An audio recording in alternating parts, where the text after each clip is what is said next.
Hello everyone, welcome back to my channel. Thank you so much for joining us today. As you really know who is here today with me, the guest who does not need any introduction, Mr. Scott Ritter is back, and I'm very grateful for your time, Scott, and sorry because I had a window open here.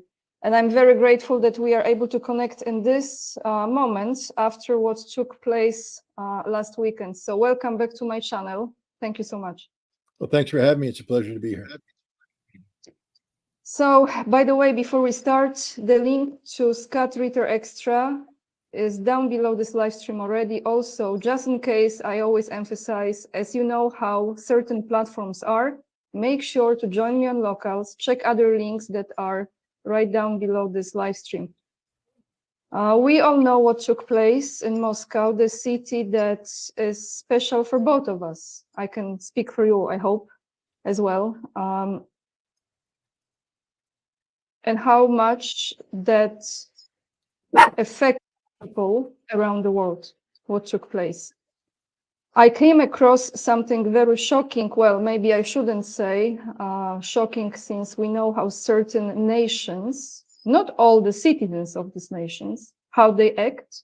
I saw a computer game just before we connected that was creating like a map to the map how to kill. And the setup of this computer game was the Crocus City Hall. I want to ask you, Scott, could that be prevented, what took place? Why it happened, when that happened, so the timing of it. And I know, assuming who did it, but let's say, in your opinion, who would benefit the most from doing this? Well, first of all, let's understand that it's an ongoing investigation as we speak. The Russians are moving forward very aggressively. They've already booked the four principal perpetrators. I won't even call them, suspects. The evidence is it's incontrovertible. And I think three of the four have already confessed their guilt. They've also arrested 11 more people in Moscow, at least 11, four of whom were arraigned today on charges of aiding and abetting these perpetrators. So we're starting to get into the network of support that these people enjoyed in Moscow. And the Russians have provided Turkey with information that's led to the arrests of up to 40 people in Turkey who were peripherally involved in this attack as well. So we have an investigation that's making dramatic progress. The Russians have taken control of the cell phones and electronic devices of the attackers, and are very well informed about who they communicated with, when they communicated, what they communicated, and why they communicated. And the reason why I bring that up is, while we don't have a final, conclusive statement from the Russians, the Russian president, who is not a man who is who's not a man who commits to a narrative without doing his homework. Words matter. He has said that the attackers were in communication with somebody in Ukraine near the border with Russia, who were going to create a safe passageway for the attackers to enter Ukraine. The Russian president wouldn't say this unless he had very good information that showed this to be the case. And we are being told by the Russians that they were monitoring the communications of the attackers as they fled from Moscow toward the Ukrainian border. So there's every reason to believe that the Russians know, who the attackers called and what the conversation was, and that has been transmitted to the president, who has incorporated the gist of this conversation in his official statement. So we have the attackers fleeing to Ukraine. Why is this important? I'm finishing up a Substack article, and I basically call it, point-to-point navigation. It's basically the art of navigating by the stars in the days before compasses. And a key element of point-to-point navigation was the North Star, true north, that you needed to align yourself to true north to get good navigation. I used to be in a business where I was trained, and I would hang out with people who were also trained in what we called escape and evasion. That is, if you got shot down behind enemy lines or you somehow were abandoned in harm's way, you would escape and evade. You would seek your true north. You would navigate to safety. That was the idea, navigate to safety. There's some talk that these attackers were affiliated with Islamic State Khorasan, which is a specific branch of the Islamic State linked to Afghanistan, Turkmenistan, Iran. That's an ancient term for territory in the central Southwest Asia region.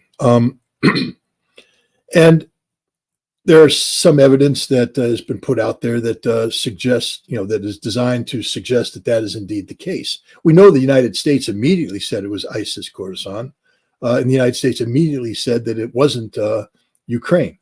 And they said it before the Russians had come up with any conclusions, which leads you to ask the question: how does America know? What is the basis of this statement, and why would America commit to a conclusion of this nature so early? I mean, what is the purpose? And the purpose is, of course, to deflect blame away from Ukraine onto ISIS-K. The attackers released a photograph. You've seen the photograph. I'm assuming most people have. The four attackers doing something. And forgive my Arabic. It's as bad as my Russian, which is horrible. But there's something called the Shahada, I believe it is. It's the swearing of allegiance that they're giving, a statement of faith to ISIS. And it's something you often see Al-Qaeda terrorists or ISIS terrorists do before they go off and commit their acts of terrorism. I don't want to get into the details of the nuances of Islamic faith, but let's just say that the left hand is an unclean hand. You don't eat with it, and you don't do religious symbology with it. If you were going to do Shahada, you would do it with your right hand. You would raise your right hand and swear fealty.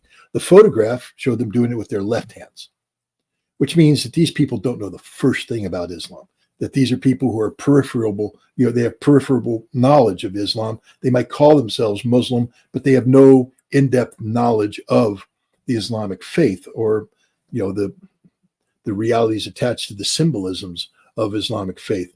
The other thing that was interesting about this photograph is that their faces were blurred.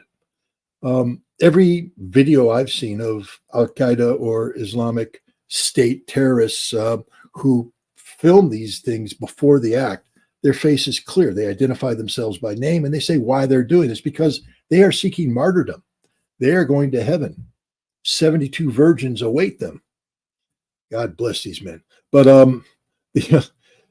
the fact is, they don't blur their faces, but these guys blurred their faces. Why? Because for a genuine Islamic State terrorist, for a genuine Al-Qaeda terrorist, their true north is heaven. They're navigating to safety, which is martyrdom, heaven. That's their direction. These guys weren't navigating to heaven. They were navigating to Ukraine, which tells you all you need to know about their affiliation with the Islamic State. And so now, why Ukraine? Why now? Again, we are dealing with an investigation that's still in its preliminary phases, but Turkey has made some interesting statements recently. One is that two of the attackers, all four attackers were in Moscow for some period of time. Two of the attackers left Moscow, went to Istanbul between March 2nd and March 4th to renew their residence visas in Moscow. So they had to come out, spend a period of time outside of Russia, and then come back and renew their residence visas. So they did this. so they were in Turkey, but they came back and they're supposed to do an attack. At that point in time, the U.S. Embassy issues a warning on March 7th about an attack, and they cited a number of venues to include a concert hall. And they said that this attack could take place in the next 24 to 48 hours. So it's very urgent information, warning to American citizens, 24 to 48 hours. And we know that between March 4th and March 7th, these attackers did a reconnaissance of the Crocus City Hall venue. It's a popular concert venue. On March 8th, the famous Russian musician Shaman was going to give a concert, a patriotic concert.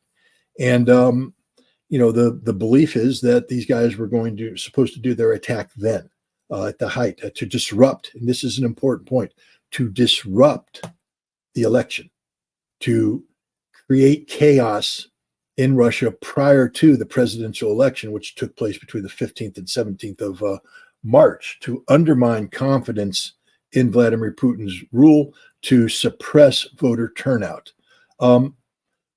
Whose objective is that? Is that an ISIS objective?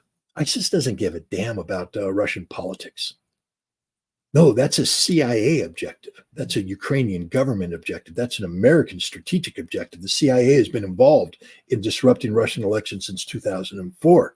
And so now you have to say, well, then who benefits from this attack? And it's clearly not ISIS, because these aren't ISIS terrorists. ISIS terrorists wear suicide vests, shoot up till they run out of ammunition, jump into a crowd, blow themselves up.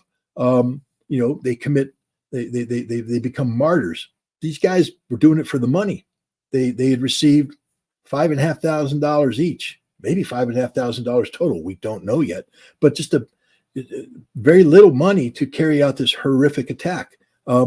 These weren't religious fanatics. These weren't, believers. These were thugs who did it for money, took human life for money. And they were told to ham it up, to make it look like ISIS.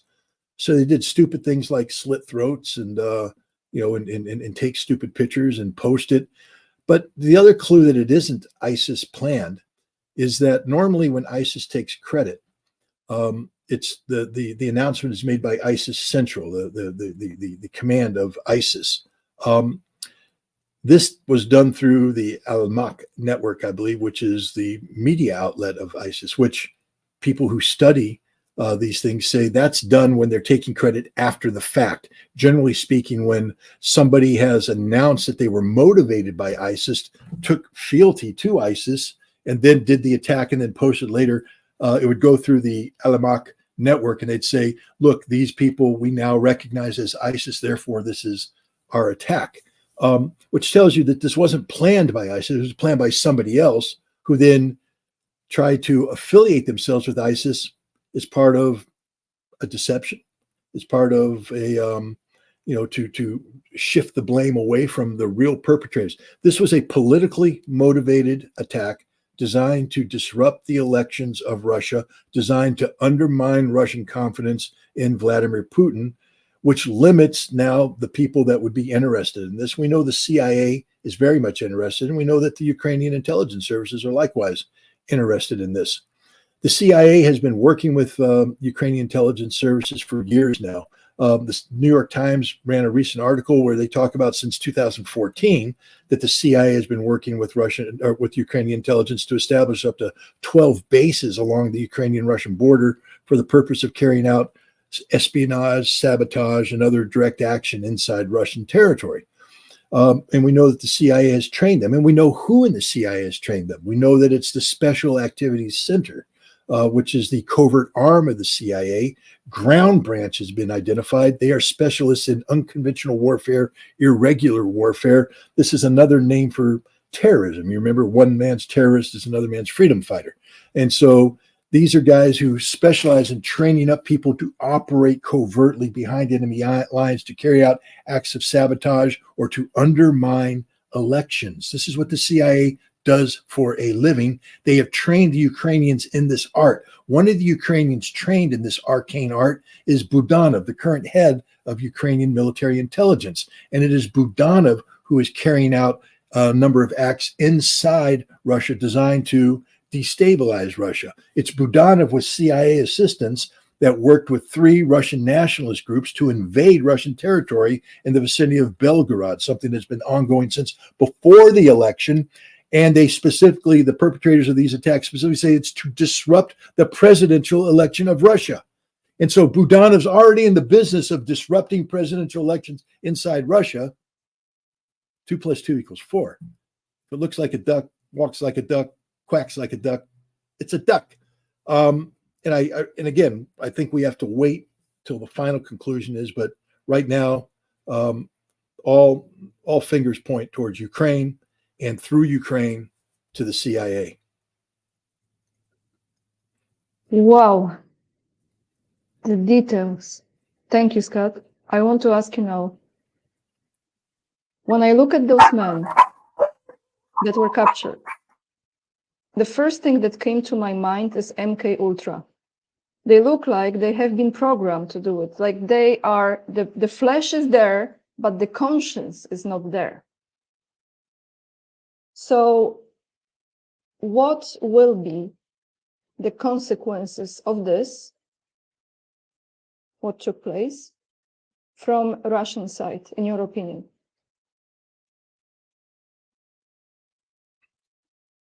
The Russian people are far more resilient. You've met them. These are people who know who they are. They know their history. And by emphasizing their history, they know that they are people who have suffered horribly at the hands of history. This isn't the first time that they've been subjected to acts of violence. These are people who have withstood 27 million of their fellow citizens being slaughtered by Nazis during the Second World War. They know this, and as you know, they're people who not just know this, but they live it. They have memorials everywhere, not just in Moscow, not just in St. Petersburg. Every town, every village, every city in Russia has a memorial to people who fell during the Great Patriotic War. And you know, as I know, that this isn't something that just is in the past. This is in the present, that these people live that memory, that when they look up at the stars at night, they don't see stars, they see the eyes of their relatives looking down at them, holding them to account for what they do in memory of the sacrifice that was made so that they can be there today as Russians in the Russian nation. So these are people who don't flinch. They don't flinch at all.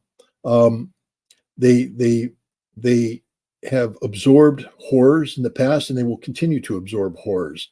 The thing about, and this is, I get mocked a lot. That's okay. I got thick skin. But I get mocked a lot because I talk about searching for the Russian soul. And there's many people in the West that just think that that's just words. I mean, what the hell is the Russian soul? What are you talking about, man? That's gibbly goop, garbly gop, blah, blah, blah, blah, blah. And yeah, as an American, we can say that because we don't have the equivalent. But if you study the Russians, the Russian soul is a reality. The Russians themselves are in search of the Russian soul. Because the Russian soul can't be defined by one thing. It's a complex weaving together of emotions and history and everything. But the Russian soul defines the Russian nation. And the Russian soul, if you study Russian history, it's built upon suffering. It's a sad reality of the Russian experience, but there's a lot of suffering involved in being a Russian. So the Russian soul, the Russian people, the Russian nation is accustomed to being abused in this fashion, to having suffering brought down upon them. And what's beautiful about the Russian people is that they can receive this suffering, they absorb this suffering, but what emerges from it is something remarkable. It's a people who don't allow these horrors to define them in a negative way. It's a people that say, yes, there is bad out there. Yes, there is harm, but we have not lost touch with our faith. We have not lost touch with ourselves, with our history. We are human beings, and we will behave in a humane fashion to ourselves and to others who deserve it. I don't see the Russian people, to show you the shallowness of America. And again, I'm an American. I love my country, but I'm honest about who I am and what my people are. After 9/11, did you see what happened in the United States? The hatred that took over. I mean, and we allowed it not only to take over the way we viewed the world. You're either with us or against us. Remember George W. Bush? But ourselves, we allowed the Patriot Act to be passed here, where we were willing to give up our constitutional rights, the things that define who we are and what we are as a people. We were willing to sacrifice that in the name of so-called freedom and liberty. How can you be free and have liberty when you've given up your rights to the government for the rights are supposed to protect you from? That's the shallowness of the American people. We have knee-jerk reactions because, frankly speaking, there's no such thing as the American soul. We have American ideal, we have an American vision, but we don't have an American soul. The Russians have a soul, and they're not going to sacrifice what Russia means to them because something bad happened to them. They will absorb this pain and they will move on. And I think that's what you're going to see. There will be a challenge, though. I mean, the Russians right now are going to face a challenge, and it's a challenge has been identified by none other than the Chechens themselves, a Muslim people who fought two brutal wars against the Russians in the late 1990s, early 2000s, but today have emerged as some of the staunchest supporters of the Russian Federation, the Russian nation, the Russian people, because they consider themselves to be Russian. They have asked their fellow Russians not to allow the actions of a few bad apples to turn into a knee-jerk reaction that targets Tajiks or Muslims in general. That the actions that took place are the actions of bad individuals, but they're not reflective of the totality. In Russia, we'll have a challenge because right now in Russia, there's a problem with immigration. There's a great deal of resentment to Central Asian immigrants who have come in, some legally, some illegally, who are having a social impact on Russia. High crime rates, lack of the two cultures are colliding, etc. And I think when it comes out, the extent to which foreign intelligence have used these immigrant populations to create safe havens where terrorist cells like the one that attacked Crocus City Hall can operate outside of the radar of law enforcement, there'll be even more temptation for the Russians to turn on the Muslims. And this will be a big test of Russia. This will be a sincere test of Russia, whether or not they can avoid the temptation to lash out collectively against the people who aren't their enemies. If they can differentiate between a handful of bad people and the collective of good people, it'll be a big challenge for Russia going forward. Thank you. I actually want to specify my question here. As far as the soul of Russians, I could not agree more with you. Coming from a Slavic country, this is something that means so much to me because it's very easy to be washed out with apologies with the American lifestyle. And in Russia, you feel it. You feel the suffering, you feel the joy, you have emotions. It's truly very, very deep connection on so many levels. But I want to specify the question, Scott. That was my mistake. Putin said that everyone who committed this will be punished. And my question here is, I'm not just talking about those 4 people. What will be the punishment? This is a more precise question now. Not just the 4 people in general. Correct. To those who gave the orders. That's how I understood his statement. Look, I'm not a Russian, and I don't want to pretend to speak on behalf of Russia, but just listening to Russian leaders and talking to Russians over the course of the past year or so,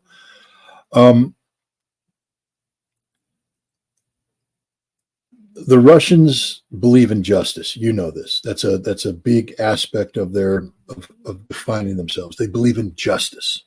And justice isn't just about meting out punishment. Justice is sort of a bigger, grander scheme. It's about setting the world right. If Ukraine was involved, the justice will be the end of Ukraine. And I think that that's the direction we're heading anyways. I think that,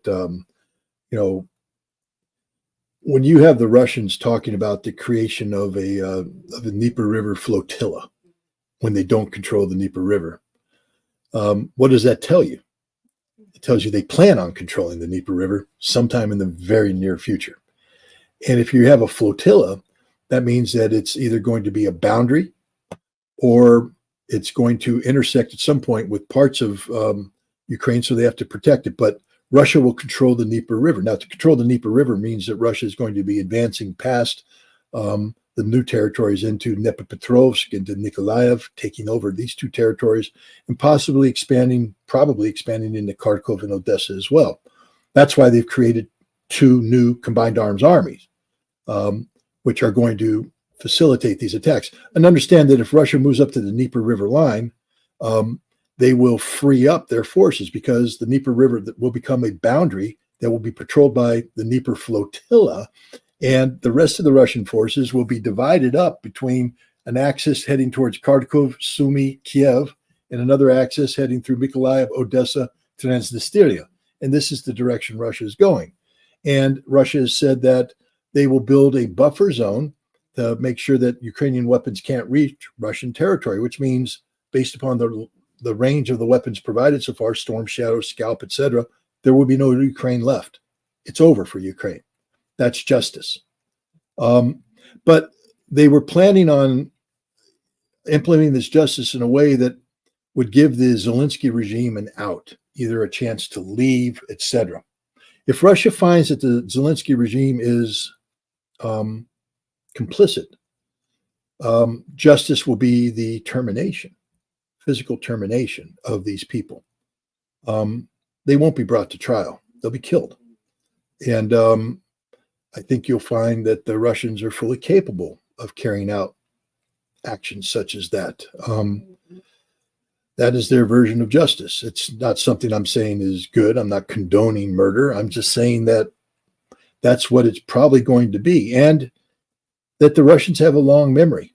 One only has to study Leon Trotsky and what happened to Leon Trotsky, going to Mexico, apparently retiring, etc. And then he was killed by the Chekists because he was sentenced to death for betraying Stalin. Vladimir Putin hates traitors. He hates them with a passion. He has no mercy for them. And anybody who is involved in an attack will be viewed as a traitor. And remember, at the same time this attack is taking place, we have 3 Ukrainian or Russian nationalist formations operating under Ukrainian intelligence who are attacking Russian soil, attacking Belgorod, attacking Kursk. These are the Legion of Freedom, the Siberian Battalion, and I forget what the other one is, the Russian, who knows. But these are all CIA trained, equipped, and directed entities who are invading Russia, attacking Russian soil as we speak. And Putin has already said that everybody involved in that will be brought to justice and be treated as traitors. So I think if I were a CIA case officer and my name's on a piece of paper affiliated with this Crocus attack, I would not sleep well at night. You think we're gonna see it? Oh, we won't see it. It'll just happen. The Russians aren't in the business of getting headlines. They're in the business of exacting justice. They don't need to brag about it. They don't need to say anything about it. They just need to know that it happened, and the people who need to know will know at the time. That's just the way it is. They're not like the United States, where we have to have a USA moment when every time we do something, where politicians need to gain credit every time we do something. They don't know. In America, we don't know how to keep secrets. In Russia, they're very good at keeping secrets. And for sure, it won't be suicide, right, Scott? Another, yeah, well, I don't let's, think you're going to see anybody committing suicide. right, I think that when yeah. they die, they will meet deaths that are worthy of the crimes they have committed.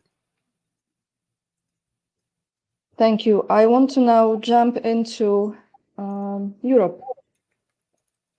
Europe and what's taking place here, as you know, well, I'm sure there is more than 2,000 French troops in Zakarpattia region and many other flags and other colors. And here, as someone who is absolutely not an expert in any of this, I want to ask you a question from a regular citizen.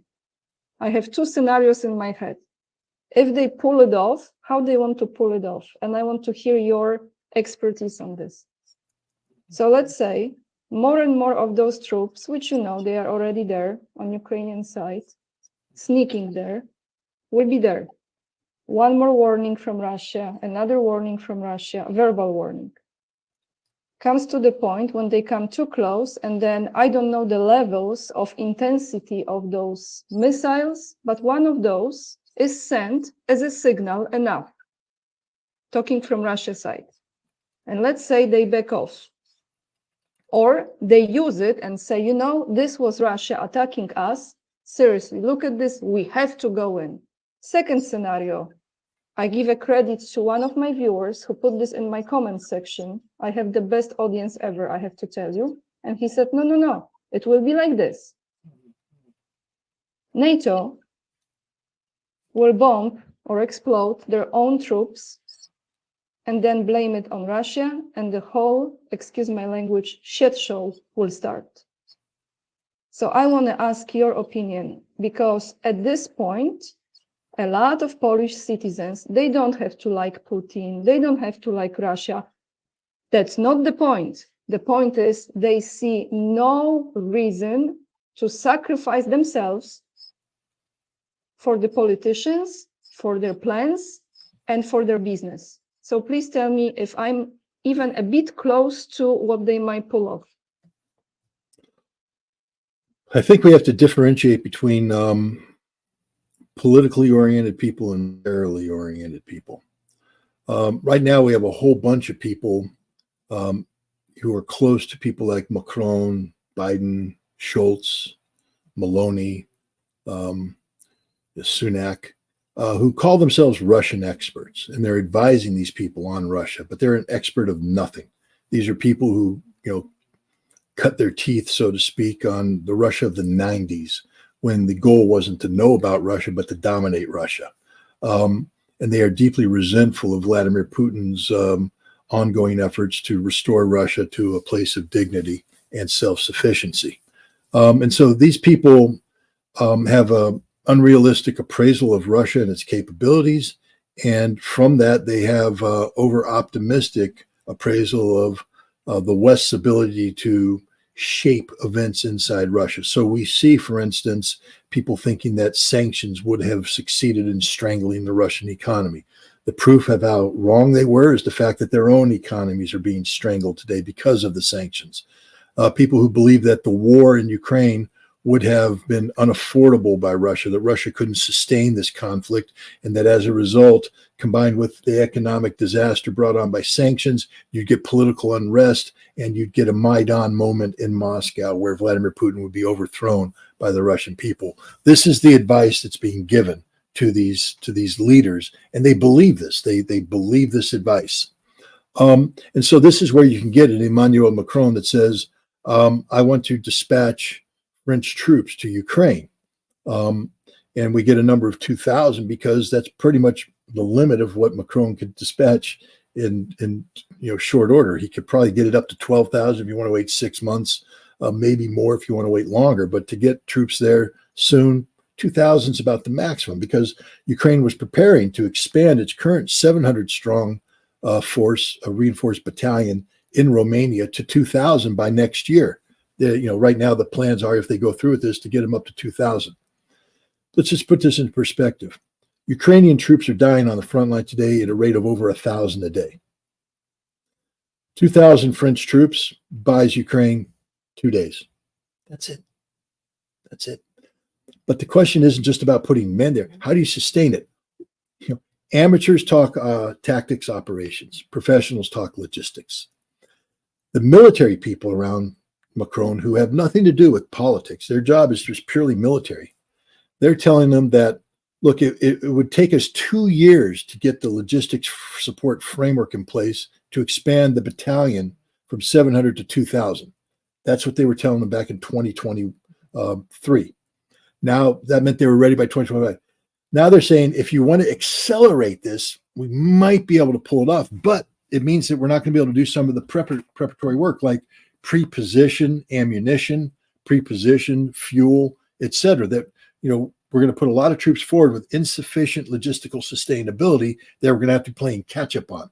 But that just gets them to Romania. Now, how do you get them across the border into Ukraine? That's projection of power, which requires an expeditionary capability that the French are lacking in. So the moment they cross the border, they start defeating themselves, meaning that for every gallon of gas that's consumed, if they don't replace it with a gallon, they're going to run out of fuel halfway to Odessa, and sort of the war's over at that point in time. So they need to get the fuel, but those fuel, that requires trucks. Did France prepare enough trucks? Is France ready to do expeditionary warfare on this scale? And the answer is no. So they have to lease the trucks. And so now they have to lease the trucks. And each one of those trucks uses fuel too. When you plan a military exercise, a big exercise in advance, you budget in your fuel expenditures. You pre-purchase the fuel and it's positioned in depots. But now you're bringing in thousands of troops and hundreds of vehicles that nobody planned for. Where's the fuel coming from? Where's it going to be stored? How's it going to get there? That's just the fuel. How do you feed these guys? Where's the food coming from? How do you maintain these vehicles as they move forward? Do you have mobile maintenance capabilities that flow forward with them? Or as a vehicle breaks, does it have to be pulled out and taken back to a rear area support that doesn't exist yet because it hasn't been built because you weren't planning on putting 2,000 troops there until next year? It starts to fall apart. And then, God forbid, they ever get into contact with the enemy. Are they carrying a full combat load? That'll take them through 1 day of fighting. Now, they burn that up. Did they bring all the trucks with all the other ammunition that has to come in to resupply them? And remember, that's a convoy of trucks a day if they're going to be in sustained combat. Artillery ammunition. The French don't have enough to fight for more than 3 days. They run out of ammunition at that point in time. My point is, logistically, the French can't sustain this. And so it will never happen. That's the fact. And if it does happen, that means the French want to commit suicide, because that's what the end result will be. And Russia will kill them there. Russia's not going to attack Romania. Russia's not going to attack Poland.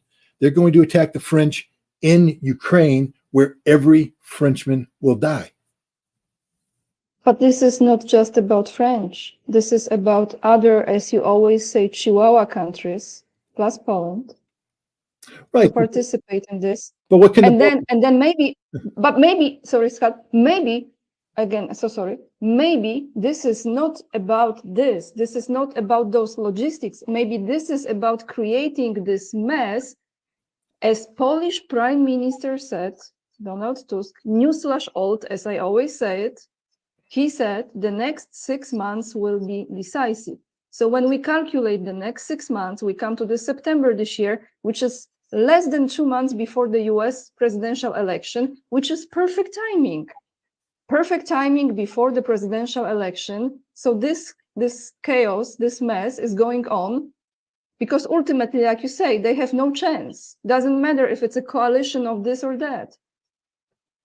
Right, but the Baltic states, what power are they going to project? I mean, I if I'm a Rottweiler who's spent my whole life eating, wild pigs, and a Chihuahua comes up nipping at my legs, do I really care? The Baltic states have nothing. They bring nothing. They can do nothing. They can make noise, but they have no military power. At best, they'd be able to put a reinforced company in with the French. So now the French have 2,250 troops. That just means that they get to live a few hours more on the third day of a war. But that's it. Poland can't project any power right now. None, zero, zip. They've got nothing. They know it. Their generals know it. They had no survivability. Look what the Russians just did. They sent a signal to Poland. They bombed an airfield where Poland has been working overtime together with other NATO members to prepare it to receive F-16s. They put in place the maintenance hangars. There's a railroad that goes from Poland to there. They've been offloading, putting it in hangars, building facilities to receive the F-16s. They put in place air defense, and the Russians came in over the course of the past 2 days. It's all dead, gone. There's nothing left. It was a signal to Poland. Remember, the Polish are screaming, "The missile's coming down our soil." No, it flew parallel to your soil because that's the best way to hit the target, and there's nothing the Poles can do about it. You can scramble the F-16s if you want. Come across the border, you will die because there's MiG-31s already in the air locked onto you, and the second you cross into Ukrainian airspace, you will be shot out of the sky. That's the reality. But the other thing that's happening is the Russians are starting to hit the strategic energy infrastructure, because next to this airfield is a giant underground gas storage facility, part of a major energy hub where they receive the gas from Poland, put it underground, and then distribute it over Ukraine. That was hit. And the Russians are going to start hitting all of the gas distribution, and the Ukrainian economy is going to shut down, and it is shutting down. So what do the Poles want? What can they do? And I'm just here to tell you, I don't mean to be too disrespectful of the Poles, but they can do nothing because they have nothing. Oh, yes, they make a lot of noise about building the army of the future, but that army ain't been built yet. And I'll remind the Poles this, that the one thing that would have enabled them to have enough courage to send troops to support the French is if the United States had deployed additional troops to Poland as the Poles requested. But America said no, because America's not playing that game. America has troops in there sufficient to be a tripwire force if Russia wanted to move into Poland, which Russia doesn't want to do. But what America is not going to do is backfill Poland with American troops so that Poland then can release troops to go on some sort of grand adventure in Ukraine. We're not going to facilitate that. So the Poles are left with nothing. And again, it comes down to logistics. The Poles have no ability to sustain any meaningful sized combat force logistically in Ukraine. But I'll just bring up the other thing. The moment those troops cross into Ukraine, they will be hit by Russian firepower like they've never been hit before. That's the signal that Russia sent the last couple of days, is there is no place safe, not even a place close to the Polish border that has previously not been attacked. No place is safe. That every place on Ukrainian soil will be hit if it contains French troops, Polish troops, F-16s, it doesn't matter. It's a new game, I just think that all these people that talk about, look, and I am concerned about France doing something stupid because they may do it politically, but then they're going to pay a price, and then that could lead to escalation. But there's no way that NATO can project a meaningful force, militarily meaningful force, into Ukraine and survive more than a week. There's no way. Thank you, Scott. I just want to tell you, which you maybe know, maybe you don't know, and I'm sorry, I don't know the name, how you say like the MiG planes? Yeah. The MiG. This kind of. I just want to tell you what Polish government is doing. Polish farmers are protesting on many main roads. Just a few days ago, they literally flew that type of plane over Polish farmers. Very, very low, and people freaked out because this is form of terrorism. Can I just say here? That's what it is. The government of the country doing this to its own citizens. Just want to say it because our videos many people watch, so now they know. And when they think that Polish people are all so cuckoo, like the Polish-speaking government, we are nuts, guys, okay? We are not. We have to put up with this, what they are planning. And my point here is another question, very quick, because we have to finish. I was thinking, maybe this is really not about Russia, because, the more I'm into it, I'm like, maybe this is really about China. Maybe this is to occupy Russia so much in Europe with all those shenanigans going on that when the time comes to support China, because they're going to do something to China, Russia is too busy doing other things. Well, I mean, the people that come up with this plan, and there's no doubt in my mind that there's people in the West who think like this. That, right now they say, okay, we have a losing hand in Ukraine, but we're going to go ahead and sustain this and continue it as long as possible to keep Russia focused here while, maybe we go play games over against China. China doesn't need Russia's help militarily. So anybody who thinks that, if the Russians are tied down and they can't help China, we've got them. Every time we do a war game involving a conflict with China over the Taiwan, over Taiwan, we lose.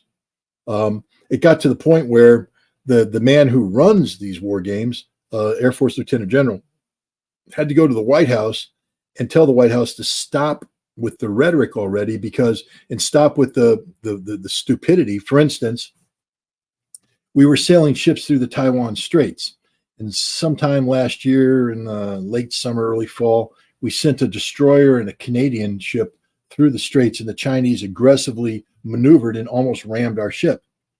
And the question comes, what happens if the Chinese do ram an American ship and it sinks, or do ram a Canadian ship and it sinks? Because that was the progression. And so the general said, if that happens, then we will have to send more force in. If the Chinese come close, we will engage, which will mean the Chinese will back it up with aircraft, which we will have to deploy aircraft, and we're at war. He said, this is automatic. We already have the plan in place. This will be what happens if we continue to do this. And now let me tell you what will happen after that happens. We will lose the war. We can't win the war. We've war gamed it every which way from Sunday, and it always comes out with the same result: a decisive Chinese victory, a strategic American defeat. And so, Mr. President, since we know what the outcome is going to be, I'm telling you, you're not going to change that outcome. Stop doing this stupidity. And we did. Now we're doing other stupidity, like putting American special forces on, I think Matsu or Quemoy Island, just 5 kilometers off the shore of the mainland China. And we're doing other things. But the situation in Taiwan has changed. There was an election earlier this year where the incumbent party, the DPP, won re-election as president, but they didn't win the legislation. The parliament is under control of 2 opposition parties, the Kuomintang and the Taiwan People's Party, TPP. And they are committed to improving relations with China. And in Taiwan, the executive doesn't have dominant power. The laws can't be passed without the legislature. And so there's no way that the executive can go forward with an aggressive foreign policy on China. The legislature is involved. So I think you're going to see, from a domestic political standpoint, things calming down in Taiwan. And China will do that. But the other thing you need to understand is that Russia is a huge nation that is divided into military districts, each one of which has a military responsibility, which can be answered by available forces. The Russians are not all sucked into Ukraine. Out east, in the Far East military district, Russia maintains very strong forces, very robust forces, very capable forces. And if the need comes, these forces can and will assist China in any broader conflict between China and the United States. So I think it's misplaced hope to say we can tie Russia down in Ukraine. No, the forces that are in Ukraine are the forces earmarked for Ukraine. But the Russians have forces in the Arctic. They have forces in the Far East. They have forces in Kaliningrad. They're building a new 70,000 strong military district in Leningrad or in St. Petersburg to go up against the Finns. The Russians have more than sufficient military capability to meet all of the demands placed on them by geopolitical reality. Thank you, Scott. I appreciate your time. I know we have to finish now. Everyone who's watching, please make sure to check the website to Scott. Scott's Ritter Extra is down below this live stream. And yeah. Well, let me say this in passing. One, I really appreciate you having me on. I enjoy coming on your show. 2, just to put pressure, I'm going to make an announcement now that you and I are working on a project. I'm not going to say exactly what the project is, but you and I are working on a project, and you have done all the work you were supposed to do on the project, and the onus is on me to finish the project. So I'm making this thing public, the statement public, so that you know that I'm committed to the project, and it will happen, and your audience will hold me to account. But it's a very exciting project, and hopefully everybody will know more about it in the not so distant future. So support on it. Surprise, surprise. This is like in German, Kinderüberraschung, you know. Thank you so much. Yes, this will be to be continued. This will be announced. So it's like a trailer of a good movie. That's not it. Yeah. Well, American, but there is more. It's not just good trailer. There is a substance to the movie. So that's a different story. Thank you so much, guys. Please make This sure isn't one of the trailers where this isn't one of the trailers and it ends up being better than the movie. So. Yes, exactly. Yes. So you're for a big surprise. You are for a big surprise. Thank you guys for watching. Thank you for joining us. All the nasty comments, by the way, I will go through all of them and ban those who are nasty and not polite. Okay. Zero mercy from me. Zero mercy here. They have to live with their comments, you know. It defines who they are. Yes. No. But I don't allow weeds. I pull the weeds out. So this is good space. Thank you.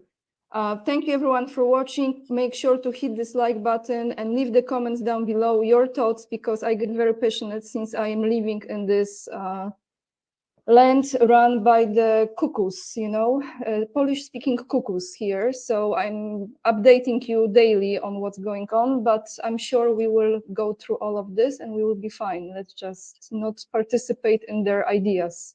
That's my saying here. Thank you guys, and I see you tomorrow in my solo video. Bye everyone.